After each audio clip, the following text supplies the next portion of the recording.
Здравствуйте. Hi. Okay, I'm here with Aleksei from ex-Moscow 5, now Gambit Gaming. So the first place I thought obvious to start is when I remember seeing at the IEM tournaments brought in League of Legends, the big names back then at their tournament, at the IEM tournaments, was like Fnatic, SK, these were like the most famous team, CLG. But your team kind of came out of nowhere, it seemed to everyone, to suddenly just win IEM Kiev, and then people were like, oh, it's a fluke, you know, they won't do it at the CBIT, and then you dominated everyone at CBIT as well. So, like, was there anything that happened behind the scenes that allowed your team to just go from, like, relatively unknown to, like, only fans of the big teams to, like, best team in the world? I think that we got some of the, we got 5 players, and then I saw that we can't win with it, so I left the team. And then I came back, and the 2 players didn't want to play with me anymore, so we switched them to the other ones, and they were much better, and we got much more synergy, and we started winning. So we got like 1 or 2 weeks preparation to the qualifier, IEM Kiev qualifier, and we got the 3rd place, winning SK Gaming in the finals of the qualifier like 2-1, and we got to Kiev. And right there at scrims we were playing a lot, like from 8 to 10 hours a day, I think, and we were excited to win everyone. And you know, our team had so much confidence coming to Kiev that I wasn't sure about that we can win it, but the team was sure about that, so we just came and dominated almost every game there. And then after that we started losing, but then we came to CBIT. And before CBIT, I think 2 days we started winning, and we came there with some new strategies, some new plays, and we dominated again. And right now we're in really good form. Now we're not just the new team with some kind of wire strategy, we're a team with solid play style that is great for everyone. When you were winning those first few events, like I said, the people who were kind of like the people who were like not haters but like critical of your team before you'd like won a lot of tournaments, they were kind of trying to say that, okay, maybe they surprised everyone in Kiev, maybe people weren't ready for that style, but then they were going, oh, maybe it won't work again if you try it, this really like late game style, never attacking for 20 minutes, etc., these style. But, and also I remember that even when you'd won the CBIT, some of the American players, some of the famous ones were saying like, oh, they weren't actually the best, like they had all these weird excuses and reasons as to why you weren't like the #1 team. Like, did you figure out really early on, like, this playing style that we have, even though it's like a bit unique, is like definitely the best style? Because I remember CLG then also came along with like a similar sort of style in that sense, like more passive. So what do you think about this? I think that play style was really good at that time, and not much were like enemies were not expecting that, so we were playing it, and now we kind of changed our play style, so it's more solid. And if we can like show some aggression, we use it. But now, at that time, it was more like crazy stuff, a lot of crazy moves that were not well thought, but we knew that it will work. Now we're trying to play more like mind games and try to win with our brain. So, and I think that criticals or haters, they are still speaking that if we start losing, they're saying like, okay, they're not that good anymore, and then we are starting winning again, and they got nothing to say. When you came up with that overall style in the early days, was it that you looked at the metagame and you saw like this is the best style to play, or was it like you looked at your team and saw like this would fit our strengths the best? Like which do you think it was leaning to more towards? I think it was our jungler that was the like new player, and then our current player. We're playing 1 year together. It's Diamond Prox, Diamond. So he really loved the counter jungle. He really liked to invade the enemy's jungle. We got CV at that time, the summoner spell that shows the map. So we really knew where is the enemy, and he got the really strong aggressive junglers, the really good duelists that can 1v1 enemy's jungler. So everyone was playing passive with junglers, like supportive junglers helping, and he was just killing the enemy's jungler. And if you know where is the enemy's jungle, we were really capable and we're really good at like our laning phase. So we could win all our lanes ourselves, because enemies were thinking of the like jungle threat, and we got no jungle threat. So we were just like staying at our lanes and winning the lanes, and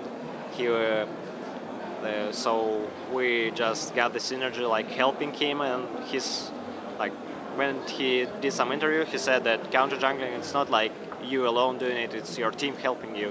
So we really helped him about that, and that was our play style that helped us winning. And now we switched more to like the current meta, and it's the other game already. I read that before the Moscow 5 time, you actually played jungle yourself in teams before this lineup.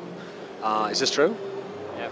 Okay, so do you think that that kind of gives you like a special understanding of how to play with your jungler that maybe like normal mids don't have who've never played that role? Do you have in mind like how the jungler should be playing, and that allows you to like be more synergetic with them, like chemistry with your jungler?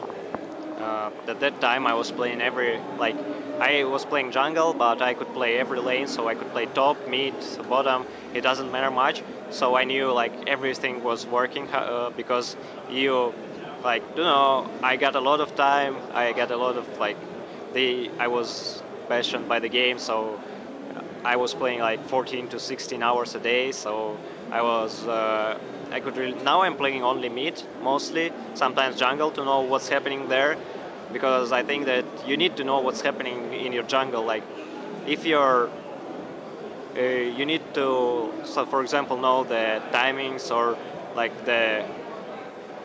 if the jungler has no help, how much health will he have, because it will help you in your like laning phase when you can go aggressive, when you can go passive. So I think actually, yeah, that can help you sometimes. If we think of all the top players now, like the star names, so many of them obviously play like AP mid, AD carry, and then maybe some top as well. And so people tend to think of like teams should be built around these are the stars. Do you think, as someone who's played jungle and who plays with, like you have a very good knowledge of your jungler in this team, is it actually viable in this modern era to have like a carry jungler, for example? Because I know someone like St. Vicious would say it would because he plays that position, but do you think you can really build a team around that position? I think that some teams, like, I don't know the current team, the name of the team, but there is the jungler Insect, the current, he's in KT, he's in KT Rolster B now. Yeah, but he was in the other team, I don't remember, I think it's disbanded. So he plays only, I think maybe he was in CJ Entus, that wasn't Frost in Blaze. Yeah, but now he's playing in KT Rolster and he is a really threat, like everyone is afraid of him, he's the star player. And he often plays carry junglers. I think he plays Lee Sin, he played Zed, and like we still think that both these junglers are trash, but everyone is afraid of him because he's really good at these heroes and he can carry the game with them. So yeah, I think that some players can, like if you're playing not supportive jungler, if you are not like helping your team but trying to carry, like Diamond or Insect, or I think there is St. Vicious, I think, playing some kind of the same play style. So actually, yeah, you can build team around that and he can try to carry the game. But still, the thing is, it's team game, and even sometimes it's hard to define who is the best of the team or who is carrying the team, because it's like 5 players that working like one machine and winning everything, for example. In terms of all the players in the world, you can pick from anyone here. Obviously, players who they get fed a lot or their team is playing around them, then they will, when they're winning, they're going to look really good and they're going to look like so good, skilled, even compared to someone else in another team who maybe he isn't the focal point of his team. Maybe he has to like give up all his feed, for example, to like the mid guy or the carry or something, and so he's not having like powerful items and all this stuff. Who impresses you of the players who like play supportive jungle or support role to the AD carry? Who's really impressive in terms of like they make the main guy who they're helping like way better, like they don't get appreciated enough? Who comes to mind when I say that? The first one that comes to mind is Edward, our support player, and the second one, I think that like Snoopy, like 6 months ago, he played really good Maokai, and he didn't farm his jungle at all because Froggen was taking all his creeps, so the mid lane was getting really fed, and Froggen, the game was centered around him all the time. So the like CLG, current EG team, was really good at like supporting Froggen and building the game around him. And now they kind of lost that kind of play style, so they are shaky at the moment and they don't show their S-class game. I have a similar question along those lines. So, like I'm saying, now if we talk about people who carry their team, like mid, for example, obviously if you're someone where like you're the most famous player in your team or the whole team's based around what you do, especially if the opponents think this, then they're going to obviously prepare all their bans and their picks according to what you're doing, and they're going to be thinking about your style the whole time. So it's going to be a lot of pressure on you to play your role very well, whereas someone else who might also be a really, really skillful mid, but maybe in his team the AD carry is like the main focus or the top guy. So he can maybe get like more flashy looking score, etc., because they're not focused on him. How would you break down like the difference between these two situations? Because obviously you're facing the first one a lot, it seems. So do you think that fans don't always take this into account when they're like judging who is better out of the two players on their own? So, you know, it's like it's hard to focus the AD because it's AD plus support lane, and it's a lot of wars, and like sometimes I know Chinese team like to shut down their like double lanes, but the average European Korean game, I think it's more centered about mid and top lane.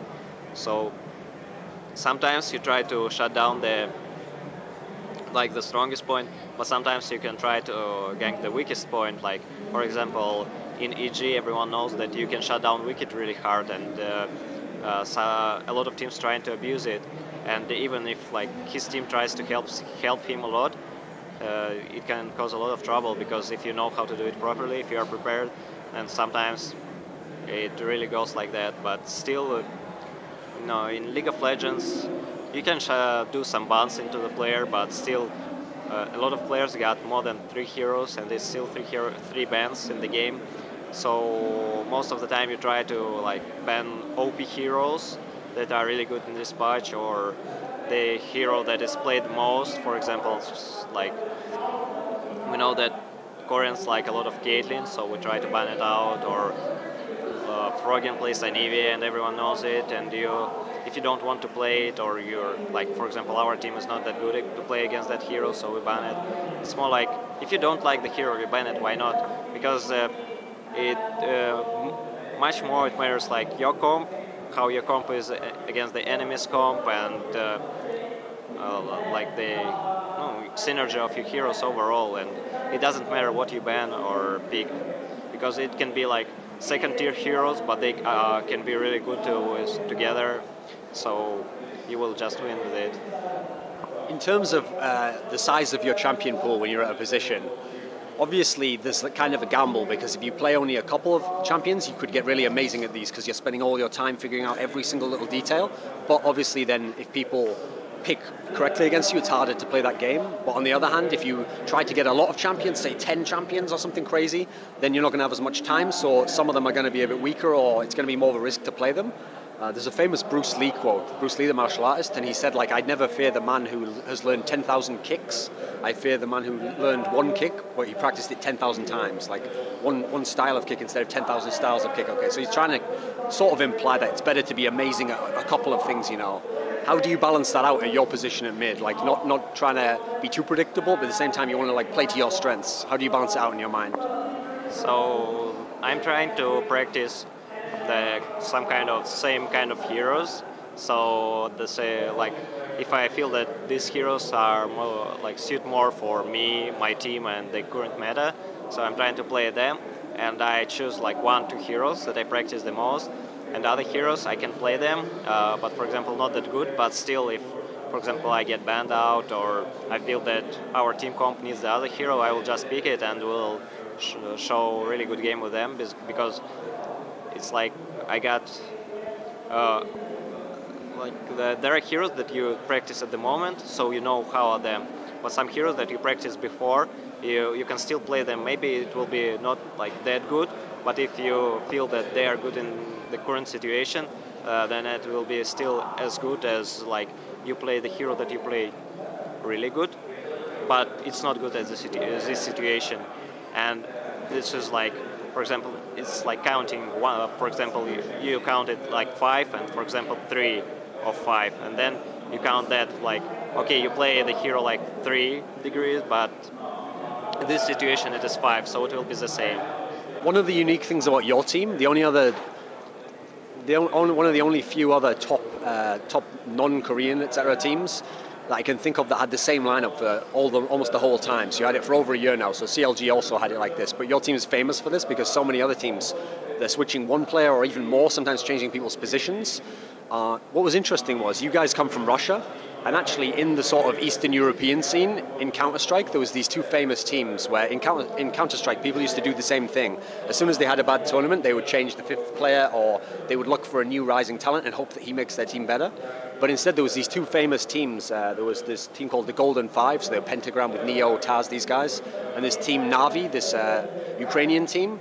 Both teams kept the same lineup, and they actually were kind of like the most...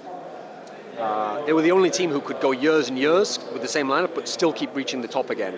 And so, sure, they weren't always at the top, but it's like something special can obviously come if you go past a certain point with one lineup. So have you found this in your own period? Like, were there ever periods where you really thought about, like, maybe we'll think about removing someone, or did you always know, like, this was the way forward, just stay the same five? So we were thinking about, like, changing our lineup. Sometimes there were some problems in the team, but we got ex-Counter-Strike player, Groove, our like manager and friend, and he was always saying that we need to keep up the lineup, and because our lineup is like consisting of the 5 players that are really good with each other, and he said that even if we, for example, find some other player that maybe is better, but there were a lot of, like, for examples in Counter-Strike when there is the team consisting of 5 stars, but they can't win because they play some kind of, like, they can't get the team synergy and team play. So he said that this is really important to keep the lineup because we're winning with it. That means that there is no need of changes. Like, even if you got the downswing, yeah, you can still, like, start winning again after that, because we got our, like, we are not at our skill cap, or for example when we are losing. So he says that we just need to train, just need to gather up and fix our problems, and we will start winning again. Even when people have said, like I said, people kind of have extreme evaluations. So when you were winning all those IEMs in 2012, people say, oh, they're the best team in the world by far. And then if you lost one tournament, they were like, oh, they're not the best team anymore. They've fallen off completely. It's like, this so wild. But if you actually look at your results, I don't think you ever placed below like 4th at any LAN ever. So your team's actually the most consistent by far, and just in overall results. Like, there's never any really big drop-off. Does part of this come down to the fact that you have the same 5 all this time? Is there something... Do you have a special way of remotivating yourselves or picking yourselves up when you do have a bad patch? What do you think? I think that, yeah, it's because, like, we got that 5 players that we know that we can win even in situation like we're under-trained or we're just playing bad or someone playing bad.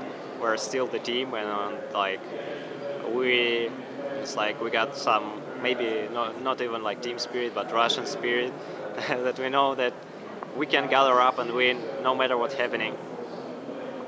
Another thing actually that your team's started to become famous for, at least, is like good mental strength. Like, I mean, you could see it especially at IEM Katowice, where you had to like come from behind a lot or play really, really top level teams and still find a way to mentally win.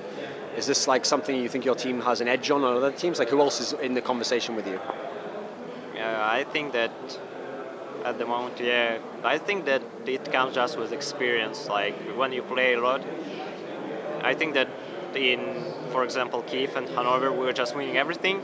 So it was like our mental advantage. It was just like moral, and here it's more like experience already. So even if we lose, we know that we can change something or we can gather up. We just need to relax, think a bit, and then win. Like, we lost, for example, to Koreans really hard, but then we came back with other strategy and just 2-0 one team and another team. Since offline, especially in 2012, your team had been so unbeatable, it seemed like you always found a way to win. And then it came to the World Championships, and this was like the biggest event in League of Legends history. And everyone knows you got to the semi-final and Taipei Assassins beat you, and they went on to win the whole tournament. But it was still like a 2-1 win. It was like a close affair.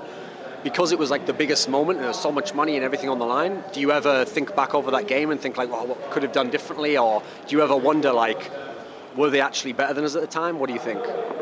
It's like you always know that you could do another thing and you would win with high percent of chance, but like we lost, and the team that we lost to deserved that because they came in really good like form, shape, and they showed really the like S-class game. They were really prepared for the tournament to win it. Like maybe even they were not expecting it, but when we lost to them, for example, I knew that they will be the winners of the championship because the Korean team I think wasn't that strong at that moment. And obviously, you then later on had like a rematch with them at IPL, and they beat you in this game as well. Do you feel as though like that's the team you have to face at some point and beat? Do you have something to overcome there, or is it? What do you think? I think that their play style is kind of similar to CLG play style, like EG play style. So we got some problems against that play style, and that's why I think that we're losing to them, because they play some solid defensive game, and when we try to break it with our aggressive play style, we do a lot of mistakes, and that comes to our losses. So there are some kind of like things we need to do, but I think we're capable of winning them if they don't change a lot of like their play style, and to the next event we will meet up each other. Well, since you mentioned EG as well, so EG and TPA could be the teams people would call like your rivals at the moment, as teams who can beat you, and it's like a hard game for you. So the two mid players there, Froggen and Toyz, can you give me an idea of how it is for you personally to play against them, your style, like what difficulties, what are they good at? Like evaluate both of them in this sense. So they really like defensive heroes that can't forgive your mistakes, like Anivia, Oriana and stuff.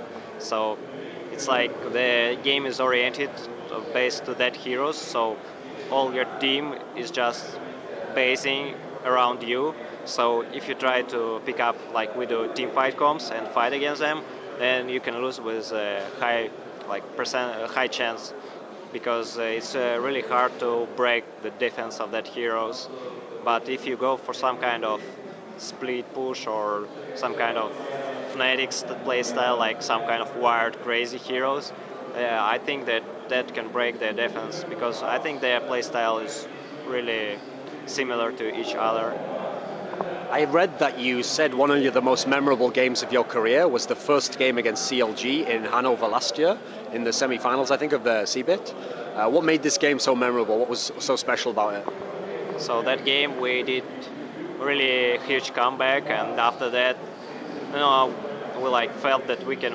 For example, I felt that we can win this tournament, and the second game went much better, and the finals were more easier. So that was like the break point. I think if we would lose that game, maybe we would lose the tournament, but we could just fight for that and get our comeback. And I think that was some kind of 6 or to 8k disadvantage in our point. And so, and I felt that I did a really huge contribution to that game, because I was the only one that won my lane. I got the frag on the big fat GG, and because of that, we could hold our mid lane, and then the enemies started to do mistakes. Hotshot was throwing the game, and we won it. So I was really happy about that, and I still remember the game and the thing what happened there. One of the critical things people would say last year, the people who didn't want to admit that M5 was #1, they would say, okay, they're #1 in Europe or versus American teams, but they don't play Asian teams. They haven't gone to Korea, they haven't gone to China or whatever. And then obviously a couple of the teams you lost to at the end of the year were Asian teams. You lost to World Elite and TPA. So people would then say, oh, see, when they played Asian teams, finally they got beaten. But at this last IEM, you managed to basically beat the two Korean teams, who some people say are among the best in the world. Some people say Frost is the best in the world. And once you got to the playoffs, you beat them both 2-0. So did you feel like this? Did you ever feel like maybe you were weak against Asian teams before? I mean, how were you able to just roll all them once you got to this playoffs? We thought that Korean teams are strong, but not unbeatable. I think that it's just overhyped all the time that Asians are that good. Everyone is afraid of them, but they're still people. They got their weaknesses, and it's 5 versus 5 game. It's not StarCraft, where this skill cap is much bigger, and if you train 12 hours a day, then you will win because of reflexes. You need to use mind games here much more, I think, and so there are some kind of you can use unexpected strategies that can win. You can just show some solid play style. You can just still they are not robots and stuff. So I really think that Asians are good. No one doubt that, but we're not bad at it too. Okay, actually, on the topic of the Asian teams, so those two teams, Blaze and Frost, I'm sure you've probably read these stories about how they have this secret training method where Blaze goes and plays everyone else, and then they come back and play Frost and sort of mimic their style, and then Frost gets to sort of secretly practice against the style of their opponent without actually really scrimming them. People have mentioned this as like their secret or whatever. Do you think this has been overhyped at all? Like, does it make you curious to want to go to Korea, or do you think this is like, there's anything to this secret style of practicing? I don't know. I don't think that we care much about that. We just care more about how they play at the moment and like heroes and strategies. So we try to find out the counters to that and try to do it. Like, if it works, then we win. If it doesn't, then we lose. But still, we don't think about some kind of top secret strategies or top secret trainings. So we just train, and we're more like open team because we play LCS a lot and everyone knows what we're playing. But still, the Korean team, CJ Blaze, for example, didn't find key, though the game was hard for us and they're a really good team. When you won all those events in 2012, a lot of people, fans who maybe don't know so much, would say, oh, I guess they just practice all the time, every day they just sat on computers practicing together with each other, scrimming, this must be why they're the best. But I've actually seen by some of your comments in like those AMA threads, it sounds like, aside from when you just practice and play the game together, not all of the players in the team are like super social with each other, like constantly asking what's going on. Like, I think there was a question where you said you didn't know if one of them had a girlfriend or not, so it probably surprised people. They thought you were like, must all be best friends all the time and stuff. What's the case? No, it's like we're together when we are playing and when we're at boot camps, but still everyone should have his private life and we won't mess with it. So it's like, if he wants to tell, he will tell, but if he doesn't, why would I ask him? Because on that topic, actually, you also mentioned that if you get a gaming house, that you would only sort of go there in the day to practice, but then you would go home afterwards. It wouldn't be like a gaming house where you live there and you play all the time. Do you think this is like important to, especially to your team, that people have like a private time, not like a Korean house where they're constantly all around each other? I think there are different styles. Like, you can't keep top form all the time, so like if you do that kind of gaming house when you play all the time, then I think that, for example, for Russian like relationships and Russian spirits, were really like sometimes we can be really aggressive, sometimes we can be, how to say it, like whatever. So and I think that when we're a lot of time together, we begin to like get shaky relationship, and it can affect our game. So more important for us is just to come training for like the event, so we can gather up, play a lot together. Like the bootcamps thing is like when it's like some kind of Korean, like when you're eating, thinking about the game, then when you're in the shower, you're thinking about the game. You're all the time with the team, so you can discuss that all the time. But I don't know how you can make it 1 year, like, because you will get tired of that. You can't just think about the game 1 year. So it's more important for us to think about the game that much actually at the event, like for the event, not like all the time, because that's like the thing that can happen is just like you're thinking about that, you're at top form, and then before the event you just get tired of that, and you get the downswing just at the bad moment. So that's why I think we are doing it like that. When it comes to theory crafting, like coming up with strategies and stuff, I've seen you say that you only need 3 members of your team to do this. So which three are involved in the theory crafting? The moment most of the theory crafting we're doing me and Diamond Progs. So sometimes, so it's like 2 of us at the moment, but sometimes if the team wants, they are contributing their thoughts about the game. So it's like all 5, but most of the time about the picks, bans and stuff, we're thinking with him. Because there's kind of 2 approaches different to that I kind of see when I looked around other teams, and it seems like teams either have one player who's like the boss, he's like the general, he decides that what everyone's going to do and everyone just listens to him, or people go the other extreme and it's like totally democratic, like anyone can suggest like, no, I want to do this or that, and some teams do that. So did you always have this style in your team where it was like mainly these players deciding things, or did you come to it over time for some reasons? Why not go with either of these two paths?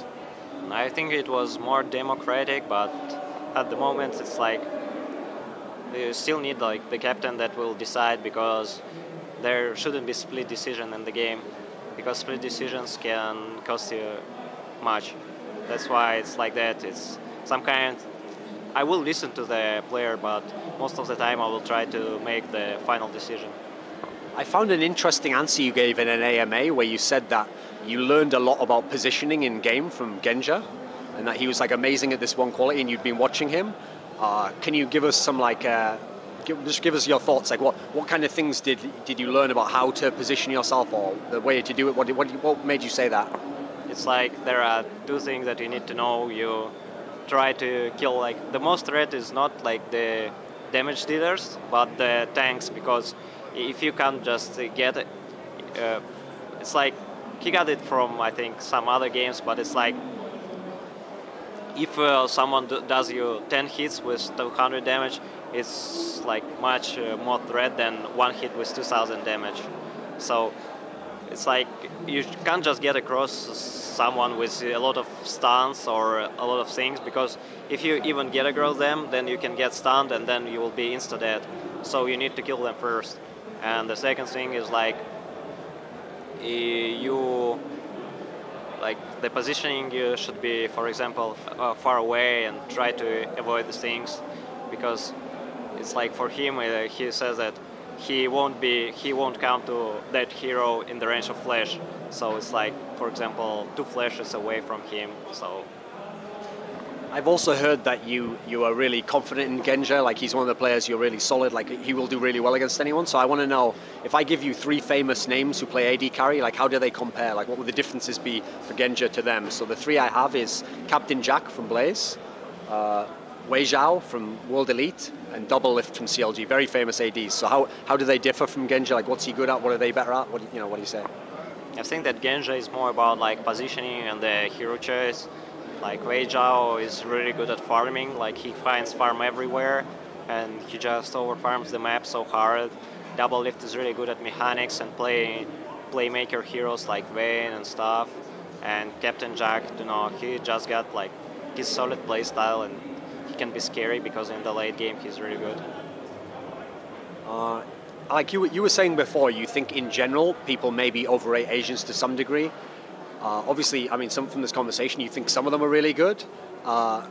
Do you think fans have a tendency to think that in these Asian teams like Frost, then every single position must be like an elite player, like best player in the world at each position, or TPA, they say, oh, this guy's amazing, this guy's amazing. Whereas most teams usually have like a couple of stars, then like complementary players who work with them. Do you think that people overrate Asians in that sense? I don't think so. It's like, it's more like if the team is winning, then the players that will get the most the kills will get the most the hype. So that's why, for example, WeiXaio, because he's playing AD carry, or for example, mid lane Messiah. Yeah, his TF is really good and he's really scary, but it's more like the team comp and team play style, not like only his hero. So if he will join some other team and play the same, it can be other way around. He can fit hard or lose hard. It's more about like the team overall. So you can't just say one player, it's the team all the time. What do you think about a player like MadLife, where even though he's playing the support role, people are saying like he carries from the support role? Like, is there anyone else could actually say that they do this at the top level of League of Legends? Like, how good is he? What do you think? I think that he's one of the players that play some heroes that are really good. So he's, for example, in team fights, he knows what to do. So it's like, I would say Korean Edward, because like everyone knows that Edward is carrying us, so he's carrying his team.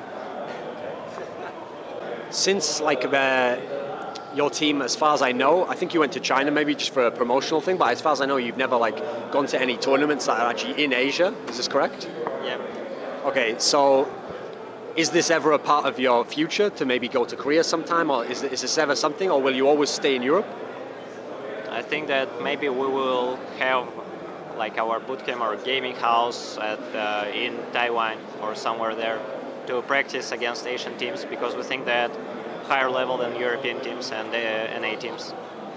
before you were saying like you didn't care what this team did, like you're just thinking about your team. Does that mean like, are you actually someone who watches any of the Korean leagues? Like do you try to watch the top teams like Najin Sword, people you don't necessarily get to play at these other tournaments? I watch all OGN tournaments and try to watch all the games there to find out new heroes or new things there. Okay, well, I mean, before this last Olympus Winter tournament, the one that Najin Sword won, before that, people all still said, you know, Frost is the best, maybe Blaze is the second best, but this Najin Sword team managed to win the whole tournament, and a whole load of their players were, like, topping the stats scores. What did you think, like, from watching it? Like, what do you put down to why they were able to win and beat all these other good teams? I think it's just they came to their top form and their play style at the right moment, because I really thought that there was more chances of KT Rolster B winning, because it's like everyone knows that KT Rolster B is, if not the top one, but one of the best teams in the Korea at the moment. So it's like it's split between the two Azubu teams, KT Rolster B and Najin Sword. Did I mention them? Yeah.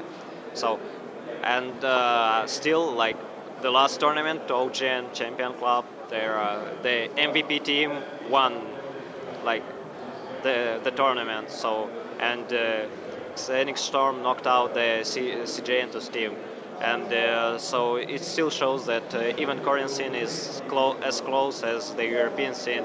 So that's why Asia is really strong, because all their teams are really good and they fight each other really hard, and like they keep getting their level higher and higher really fast because of a lot of teams that are practicing a lot and are getting better and better. Well, since you mentioned KT Rolster B, what do you think of Ryu, their mid player?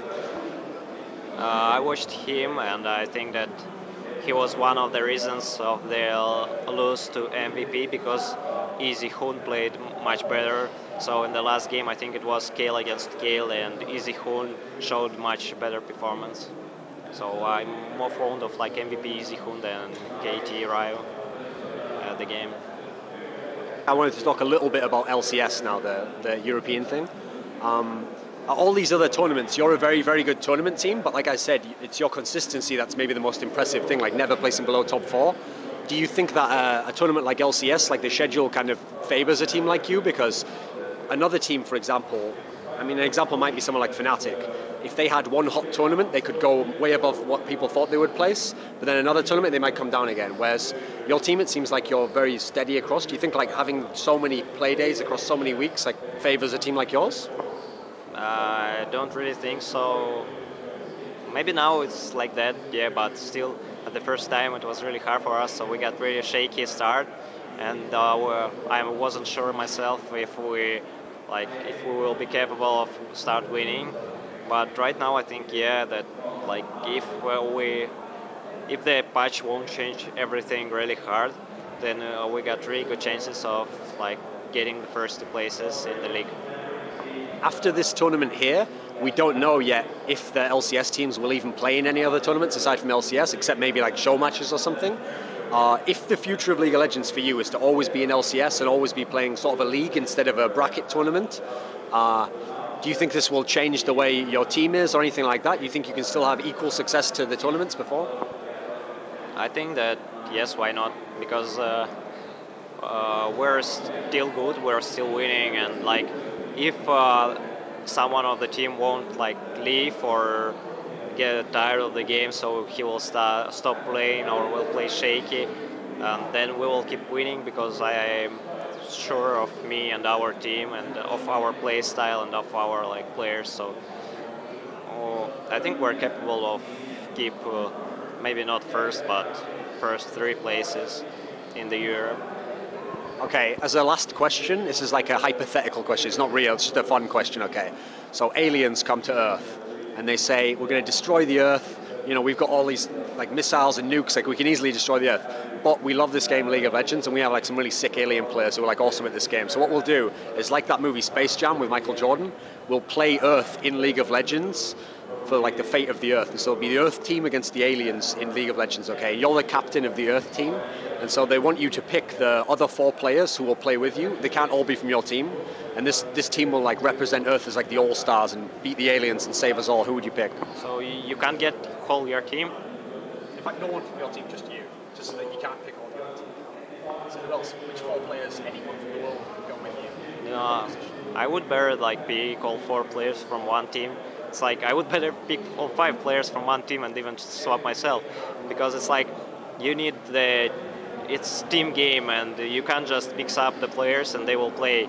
It's like sometimes some average team of 5 players, like for like a really average team, will win the team consisting of like, for example, more high-level teams, because of the like solid team play and play style. Because, for example, I got some aggressive play style, and we then get some defensive player, and then some other player that is used that his jungler is coming to him all the time, and he won't come to him, and the game will just crash at that point. So you really need the team play. Okay, well then if I just switch it to who, in your opinion, is the best at each position at the moment, then how about that? I would say that at mid, I think it's still Toyz, because he just plays defensive heroes that I think are the best at the game, but we are not using them. Maybe I can play them, but I don't like it that much, and it's not that much for our play style. So I think that he plays the same heroes as Froggen does, but I think he does it better. So at the bot lane, I would say it's WeiXaio at AD carry, because he's just crazy guy. And that jungle, I would say Diamond procs, and the other lanes I don't know that much. I can't choose the support and the top laner. Okay, do you have a final message for fans, anyone who watched this, sponsors, anyone you want to say hello to? Yeah, I want to thank all our fans watching us and rooting for us. I'm really happy that we got so much people rooting for us. I want to say thanks to my wife for rooting for me, and I want to thank BenQ and Gambit for helping us and for bringing us here on this tournament. Спасибо. Спасибо.